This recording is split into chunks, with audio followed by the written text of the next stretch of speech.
మొత్తానికి ప్రేక్షకులు ఎదురు చూస్తున్న రోజు రానే వచ్చింది. ఎప్పుడెప్పుడా అని ఎదురు చూసిన తారక అభిమానులు కోరిక నెరవేరింది. దేవరా బొమ్మ థియేటర్స్లో అదరగొడుతుంది. ఉదయం 1 గంట నుంచి షో స్టార్ట్ అవ్వగా ఇప్పటికే పాజిటివ్ టాక్తో దూసుకెళ్తుంది. దర్శకుడు చెప్పినట్లుగా ఎలాంటి అంచనాలు పెట్టుకోకుండా దేవరా చూస్తే మాత్రం ఖచ్చితంగా ప్రేక్షకులు సాటిస్ఫై అవుతారు. ఏదేమైనా కొరటాల చెప్పినట్లుగా నిరూపించి చూపించాడు. 2 తెలుగు రాష్ట్రాల్లో దాదాపు 500 థియేటర్లో ప్రీమియర్స్తో విడుదలైంది దేవరా.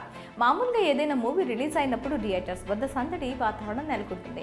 ఇది ఇప్పుడు దేవరా ఆగమనంతో థియేటర్స్ వద్ద మాస్ జాతర జరుగుతోంది. పైగా ఇవన్నీ కాకుండా ఇండస్ట్రీలో ఎప్పటి నుంచో వినిపిస్తున్న ఓ టాక్ కూడా దేవరా తుడిచిపెట్టేసింది.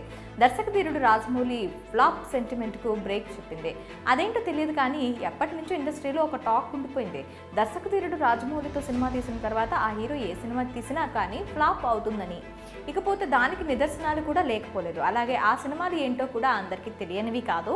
ఇక దీంతో దేవరా మూవీ రాజమౌళి తీసిన RRR తర్వాత రావడంతో దేవరాపై ఎంత హైప్ ఉన్నా కానీ అభిమానులలో ఎక్కడో దగ్గర కాస్త భయం కూడా ఉండేది.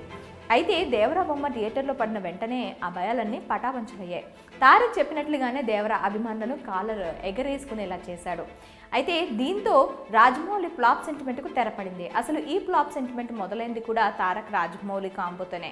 అప్పట్లో వీరిద్దరి కాంబినేషన్లో వచ్చిన సూర్యుని నంబర్ 1 అదిరిపోయే రెస్పాన్స్ వచ్చింది. కానీ ఆ సినిమా తర్వాత వచ్చిన నాగా మూవీ ఫ్లాప్ అవ్వడంతో, ఇక ఆ తర్వాత కూడా ఇండస్ట్రీలో రాజమౌళి హిట్స్ తర్వాత వచ్చిన సినిమాలు ఫ్లాప్ అవ్వడంతో జక్కన్న ఫ్లాప్ సెంటిమెంట్ టాక్ నడుస్తూ వచ్చింది. కానీ ఒక్క దెబ్బతో దేవరా ఈ టాక్ను బ్రేక్ చేసింది. ఇక దేవరా సినిమా టాక్ విషయానికి వస్తే తారక్ 1 మ్యాన్ షో అనే టాక్ నడుస్తుంది.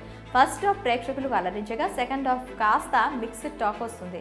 ఇక ఇప్పట్లో థియేటర్లో రిలీజ్కు ఎలాంటి సినిమాలు లేవు కాబట్టి ఖచ్చితంగా ఈ మూవీ లాంగ్ రన్లో దూసుకుపోవడం ఖాయం.